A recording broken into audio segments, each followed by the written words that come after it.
Hey everybody, welcome to the beginning of our success unit.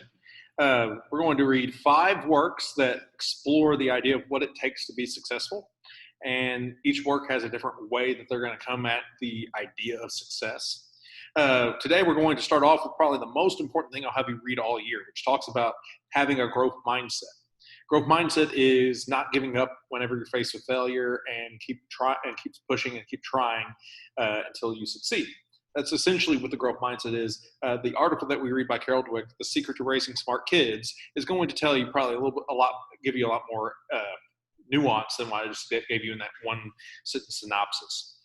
So I want you to read "The Secret to Raising Smart Kids," and then after you get done reading "The Secret to Raising Smart Kids," I want you to, in at least 200 words, explain how "The Secret to Raising Smart Kids" explores the idea of success. So in at least 200 words, explain how "The Secret to Raising Smart Kids" explores the idea of success. So that is what I want you to do. As you read, to help you with the 200-word thing, I would like you to annotate. We talked about, I don't know if I talked to y'all about annotations. I don't think I have, the virtual students. So annotations, and I will upload this. I'll remember to upload this with your things.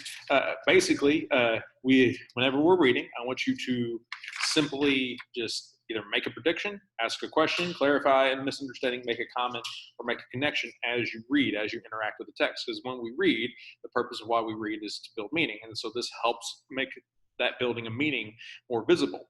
And also, essentially, it's just taking notes. That's all it is.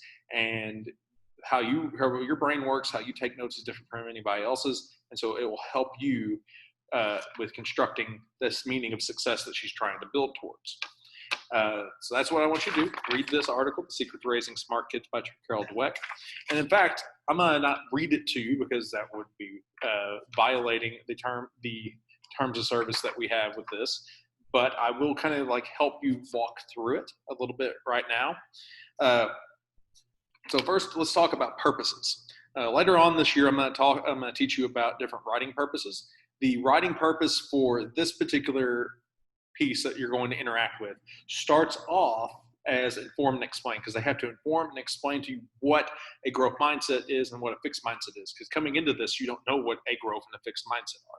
So first off, Carol Dweck starts informing and explaining to us what a growth mindset is. And then about halfway through, it shifts to the purpose shifts to take a stand, propose a solution, where Carol Dweck then takes a stand saying, having a fixed mindset is a bad thing that hurts our society, and here's what we need to do to fix this problem of people having a fixed mindset and how to get them into a growth mindset. And so that's the solution she's proposing, is how to get people into a growth mindset. As we walk through this, the very first page is the introduction. Believe it or not, introductions can be longer than one paragraph, and that's what we're going to see right here. She actually starts us off with the hook. And most of the time, whenever you read something, you need to have, or even whenever you're writing something, you're going to need to start off with a hook to try to ease the reader into what you're talking about, what you're interacting with. You don't want to come straight out with the information, because that's not going to intrigue the reader. So what she does is she starts off with a story to hook the reader, and then she transitions with the thesis. She starts off with a story that is familiar to a lot of people. Either they will identify as the character Jonathan, or they will know someone who is Jonathan. So it starts off hooking with the story, and then she transitions to her thesis, which is the last sentence of the first page. In fact, this entire first page and on here to the back is the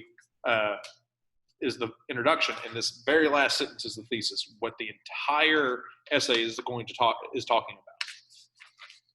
Then we move into the 2 views of intelligence. And this is where I'm going to tell you about 3 rhetorical concepts from a guy named Aristotle. He came up with these 3 things that good argumentation, good rhetoric needs to have in order to help persuade somebody to your cause. They are ethos, pathos, and logos. Logos will be the first one we look at. That's just logic. That's good sound evidence, good sound facts. It's hard to argue with solid logic. But most of the time, logic isn't going to be the thing that persuades people to sway one way or another. Logic isn't going to get the other people towards your side. The 2 that will are Pathos and Ethos. Let's talk about pathos. Pathos is manipulating people's emotions. The author is trying to play with your emotions. The author is trying to get you to feel something. So they're trying to make you angry. They're trying to make you happy. They're trying to make you sad. And they do it through the things that they decide to show you, the word choice they decide to go with.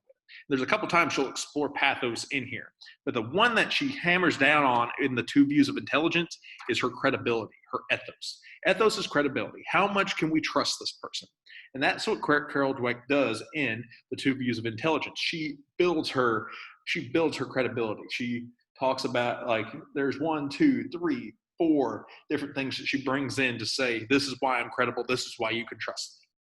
And while she's doing that, at the same time, she's putting forth this idea of, here's how I came up with this concept of the growth mindset and the fixed mindset.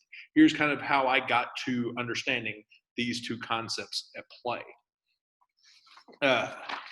Now, after this, we have the opportunity to defeat. This is probably the most important section of this entire article that you're going to read. I would highly, like, if I was forced to just teach you 1 page of this entire document, the opportunity for defeat would be the one that I would focus on, because this is where it tells you exactly what a fixed mindset is and what a growth mindset is. And that is the thing I really need y'all to take away from reading this article, is what these 2 things are and why you need to have a growth mindset. And I feel like she, in these first 2 paragraphs, that's where she really hammers that home and really helps you understand what it is. She then proceeds to go on and kind of explain her reasoning behind there. She plays with pathos a little bit in, like, structuring things in 3, especially whenever she talks about how people with a fixed mindset result to, like, a bad grade on a test or a setback. Then we move into confronting deficiencies. This is where she starts to shift into proposing a solution. The 2 views of intelligence is where she begins to take a stand, especially near the end. She begins to take her stand of, it's bad to have a fixed mindset. Our society is being hurt by having a fixed mindset.